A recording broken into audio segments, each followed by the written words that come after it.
আমি তোমার সাথে বাড়িতে যাব না, আমার জীবনটা আমার মতো করে আমি সাজিয়ে নিতে চাই, এমনটাই বলছে মিঠি। হাত জোর করে ক্ষমা চাই কৃষাণু। হ্যাঁ বন্ধুরা, এমনটাই দেখা যাবে। বিস্তারিত জানতে ভিডিওটিতে লাইক দিয়ে চ্যানেলটি সাবস্ক্রাইব করে দেখতে থাকুন। গল্পের শুরুতেই দেখা যাবে কৃষাণু সবাইকে বলে, আমাকে প্লিজ মিঠির সঙ্গে একটু দেখা করতে দিন, আমি মিঠির সঙ্গে দেখা করতে চাই। কমলিনী তখন বলে, সেটা সম্ভব নয়, কারণ মিঠি এখন হয়তোবা একটু ঘুমোচ্ছে। অনেক কষ্টে ওকে শুয়ে রেখে এসেছি, এতক্ষণে হয়তোবা ঘুমিয়ে গিয়েছে, তাই ওকে এখন ডাকা সম্ভব নয়। মেয়েটা অনেক কষ্টে ঘুমিয়েছে। তখন কৃষাণু বলে, দেখুন, আপনি আন্টি এত কঠিন হবেন না, আমার প্রতি এতটা নিষ্ঠুর হবেন না। আমি বলছি তো, আমি অপমান করেছি, মিঠিকে অনেক কষ্ট দিয়েছি, আমারও কিন্তু কষ্ট হচ্ছে, ভীষণ কষ্ট হচ্ছে, তাই আমি মিঠির সঙ্গে একটু কথা বলতে চাই। তখন নতুন বলে, দেখো কৃষাণু, আমরা এই পরিস্থিতিটা কিন্তু তৈরি করিনি, এই পরিস্থিতিটা তোমরাই তৈরি করেছো, আর আমরা কিছু বলিও নি। কুর্চি তখন বলে, কি আশ্চর্য তাই না, তোমার সঙ্গে মেয়েটার বিয়ে হয়ে গিয়েছে, অথচ সেই মেয়েটাকে অবিশ্বাস করেছো তুমি, অবিশ্বাস করে বাড়ি থেকে পাঠিয়ে দিলে, আর এখন বলছো ভুল হয়ে গিয়েছে। কেন? এখানে বিশ্বাস অবিশ্বাসের তো প্রশ্ন, তুমি ওকে বিশ্বাস করতে পারলে না। কৃষাণু তখন বলে, ঋষিমণি বলছে তো আমার ভুল হয়েছে। তখন ঠাম্মি বলে, কি করে বুঝতে পারলে তোমাদের ভুল হয়েছে? কমলিনী বলে, সেটাই তো, তোমরা এই কয়েক ঘন্টার মধ্যেই তোমাদের ভুলটা কি করে বুঝতে পারলে, সেটাই তো আমি বুঝতে পারছি না। মেয়েটাকে তুমি এই বাড়িতে পাঠিয়ে দিয়েছো, এখন আবার নিতেও চলে এসেছো, কি করে বুঝতে পারলে যে মিঠি ঠিক, তোমরাই ভুল? তখন হঠাৎ করে এই কথাগুলো তোমাদেরকে কে বোঝালো? আমরা এত চেষ্টা করলাম, তারপরেও তো বোঝাতে পারলাম না।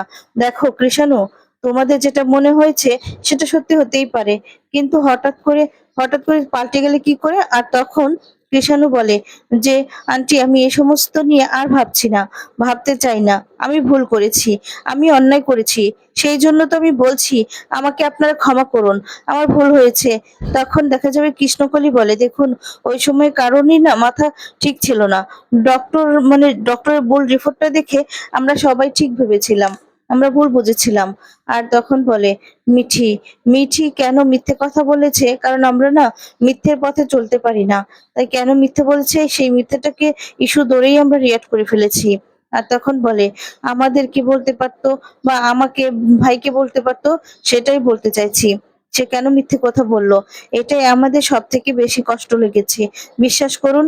এখন তখন দেখা যাবে কৃষ্ণকলির হাজবেন্ড বলে, হ্যাঁ আমরা ভুল করেছি, আমরা তো ভুলটা স্বীকার করছি, আমাদের ভুল বুঝতে পেরেছি। বাড়িতে আত্মীয় স্বজন সবাই ফোন করছে যে মিঠিকে আমরা কখন নিয়ে যাব, তাই আমরা মিঠিকে নিতে এসেছি। আমরা হাত জোড় করে আপনার কাছে ক্ষমা চাইছি, আপনাদের সবার কাছে ক্ষমা চাইছি। আর তখন দেখা যাবে নতুন বলে, আচ্ছা কৃষাণু, তুমি তখন তো তুমি আন্তাজে রাগ দেখালে, এখন হঠাৎ করেই, এখন তোমাদের মন এমন হলো কেন যে তোমরা ভুল করেছো আর আমরাই ঠিক ছিলাম, কেন মনে হলো?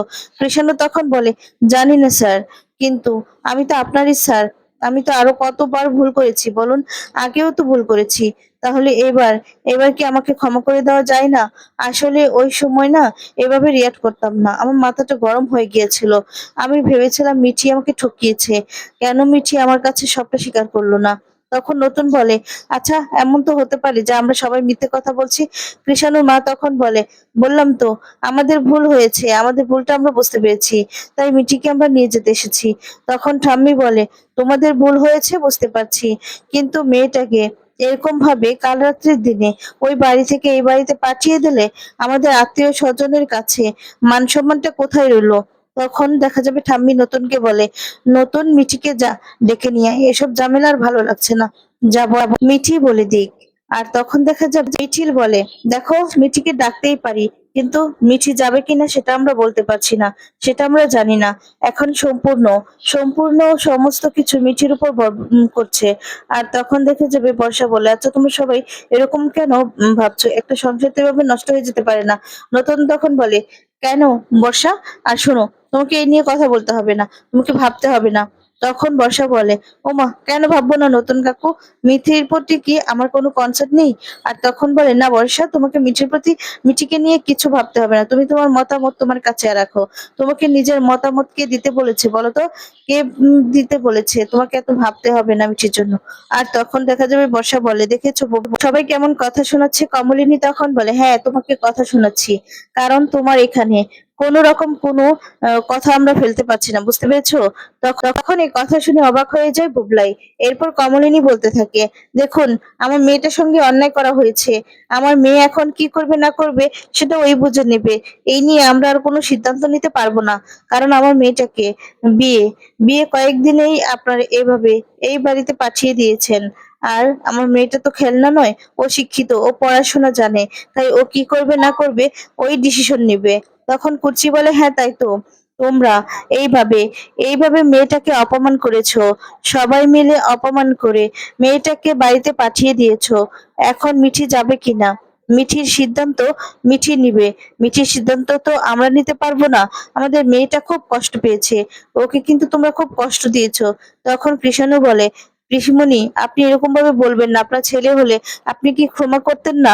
আমি ভুল করে ফেলেছি, প্লিজ আপনারা আমাকে ক্ষমা করে দিন। মিঠিকে একটু ডাকুন, আমি মিঠির সঙ্গে একটু কথা বলতে চাই। মিঠির মুখ থেকে আমি যা শোনা শুনতে চাই।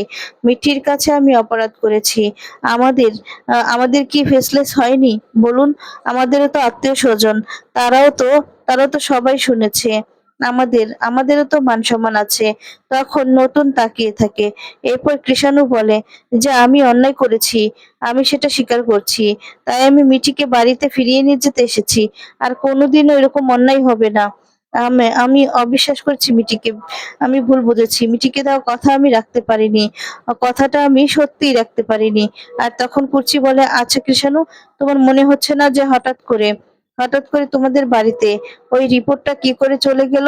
তুমি মানে কে বা কারা এই রিপোর্টটা এই রিপোর্টটা মানে হয়তোবা ভুলে নিয়ে গিয়েছে, বা হয়তোবা ইচ্ছে করেই কেউ এমনটা করেছে। তোমাদের কি কারোরই, ওই বাড়ির কারোরই কি এমনটা মনে হয় এইভাবে তোমাদের বাড়িতে ওটা এভাবে চলে যেতে পারে না?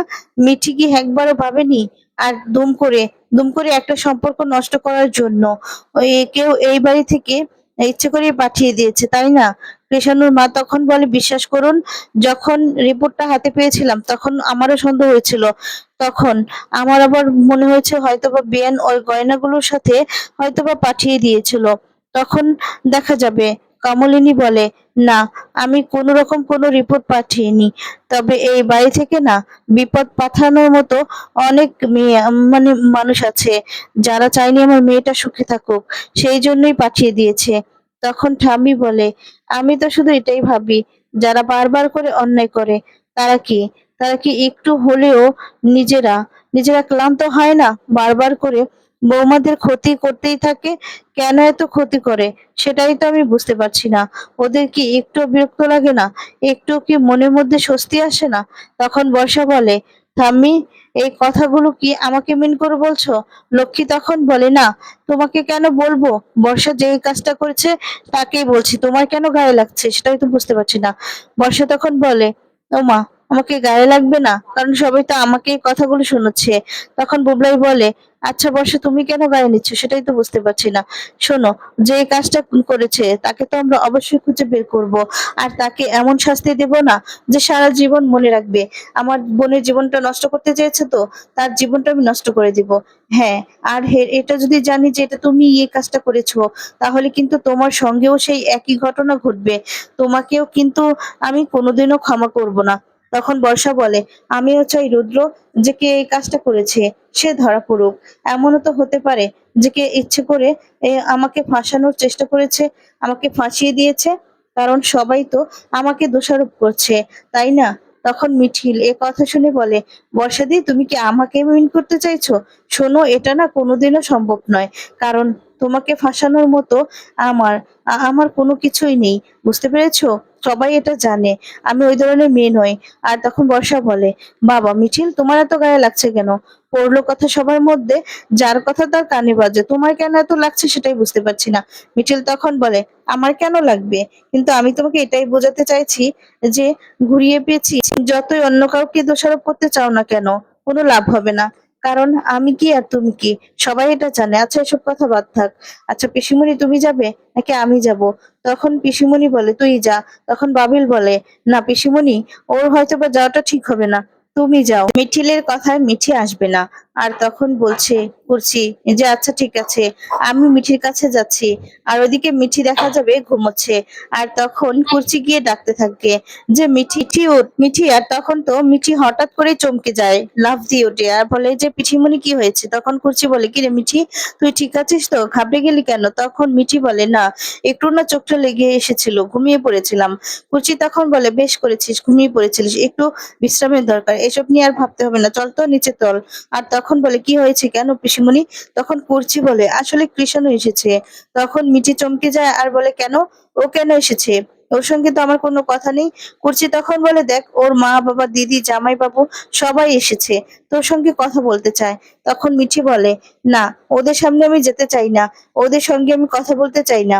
তখন পিসিমণি বলে যে আমরা যা বলার বলে দিয়েছি, এখন তোর সিদ্ধান্ত তো তোকে জানাতে হবে, তোর সিদ্ধান্ত তোকেই জানাতে হবে। মিঠি তখন বলে কেন পিসিমণি, তোমরা কি আমাকে ওই বাড়িতে পাঠিয়ে দিতে চাও নাকি?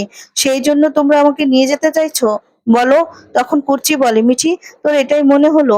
তাহলে কি এত বছর আমি বাপের বাড়িতে পড়ে থাক? বল না, আমরা কেউ চাইছি না তুই ওই বাড়িতে যা, কিন্তু তুই কি চাস সেটা তো তোকে বলে দিতে হবে। ওরা তো আমাদের কথা শুনতে চাইছে না, বিশ্বাস করছে না। তুই চল নিচে চল। তখন পিসিমণির কে বলে না পিসিমণি, আমার না ভালো লাগছে না, বিশ্বাস করো, ওদের সামনে আমি দাঁড়াতে পারবো না। কিন্তু বলেছো যে কৃষাণুর বাবা মা, কৃষাণুর দিদি জামাইবাবু সবাই এসেছে, ওদের সামনে না গিয়ে দাঁড়াতে পারবো না। আর তখন বলে শোন, তোর মুখ দিয়ে যা বলার তুই বলে দিবি। অথচ কৃষাণু কিন্তু এদিকে অনেকবার ক্ষমা চেয়েছে, বলছে ও ভুল করে রিয়াক্ট করে ফেলেছিল, ওদের এমনটা করা উচিত হয়নি। সবাই ক্ষমা চাইছে মিঠি, আমরা তো তখন কিছু বলতে পারি না, বল? চল তুই। আর তখন মিঠি বলে কেন, ক্ষমা চাওয়ার কি আছে?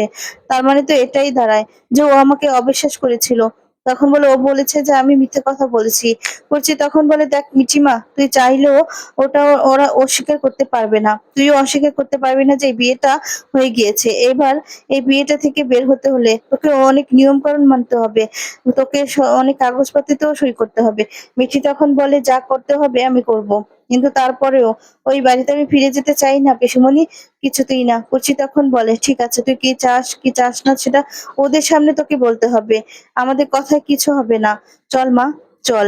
আমি বলছি না যে তোকে যেতে, কিন্তু তোদের সংসার তো, ছেলেটা তো ক্ষমা চাইছে।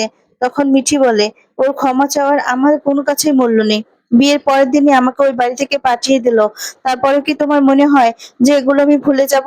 কুর্চি তখন বলে না মিঠি, আমি বলতে বলছি না, কিন্তু আমি তোকে বলছি এসব কিছু না বর্ষা করেছে। বর্ষা কি কোনোদিনও ছেড়ে দিবি না, আমিও ছাড়বো না। আর বর্ষা চাইছে যে তুই ওই বাড়িতে ফিরে যা, তুই কিছুতেই কিছুতেই তুই ওই বর্ষাকে ছাড়বি না। তখন মিঠি বলে আমি জানি না এই কাজটা কে করলো, বর্ষা করলো নাকি অন্য কেউ করলো, কিন্তু এটা যদি কৃষাণু যদি প্রশ্রয় না দিত তাহলে বর্ষাদের প্ল্যান তো সাকসেসফুল হতো না। কৃষাণু প্রশ্রয় দিয়ে বর্ষাদের প্ল্যানটা সাকসেসফুল করে দিয়েছে, তাহলে এখানে তো আমার কিছু বলার নেই। কুচি তখন বলে চল মা, তুই যা বলার ওদের সামনেই বলে দিবি। তখন মিঠি বলে আমি কি বলবো পিসিমণি, আমি তো যেতে চাই না ওই বাড়িতে, যাব না। আর তখন কুচি বলে ওদের সামনে গিয়ে দাঁড়াতে হবে, এখন না হয় সকালেও তো আসবে, আর তখন তো দাঁড়াতে হবে মা, ওরা তোর মুখ দেখতে চাইছে, তুই ওদের মুখ নাই দেখতে চাইতে পারিস। চল, তুই আমার কথাটা শোন, তুই গিয়ে যা বলার বলে দিবি, ঠিক আছে? তখন মিঠি বলে বিশ্বাস করো পিসিমণি, আমার না আর ইচ্ছে করছে না, এসব ঝামেলা আর ভালো লাগছে না। তখন কুর্চি বলে চল, ঝামেলা একবার মিটিয়ে দিবি। তখন দেখা যাবে কুর্চি মিটিকে নিয়ে নিচে চলে আসে। এদিকে কিষানু মিঠিকে দেখে তাকিয়ে থাকে। কিষানুর বাবা তখন বলে মিঠি মা। আর তখন কৃষাণুর বোন বলে মিঠি চলো, তোমাকে আমরা নিয়ে যেতে এসেছি, আমাদের ভুল হয়ে গিয়েছিল তাই আমরা ভুল করেছি। আর তখন কৃষাণুর জামাই বাবু বলে হ্যাঁ মিঠি চলো, তোমার জন্য সবাই অপেক্ষা করছে। ওই বাড়িতে সবাই ফোন করে জিজ্ঞেস করছে বারবার যে কখন আমরা তোমাকে নিয়ে যাব, আমাদের ভুল হয়েছে, আমরা ভুল করেছি, আমরা ভুলটা স্বীকার করছি, আমাদের ক্ষমা করে দাও। কৃষাণু তখন বলে আমি ভুল করেছি, আমি অন্যায় করেছি। মিঠি মিঠি আমি তোমার কথায় অন্যায় করেছি, তাই আমি তোমার কাছে হাত জোর করে ক্ষমা চাইছি, তুমি আমাকে ক্ষমা করে দাও। আমাকে তুমি এবারের মতো ক্ষমা করে দাও। আমি তোমার উপর বিশ্বাসটা রাখতে পারিনি, বিশ্বাসটা হারিয়ে ফেলেছিলাম। ভুল একটা রিপোর্ট দেখে নিজের মাথাটা কন্ট্রোল করতে পারিনি। তাই আমি মাথাটা মাথাটা তখন কাজ করছিল না যে কি করব। ওইরকম ভাবে রিয়াক্ট করেছি। তোমার কাছে আমি হাত জোর করে বলছি মিঠি, তুমি আমাকে ক্ষমা করো আর চলো।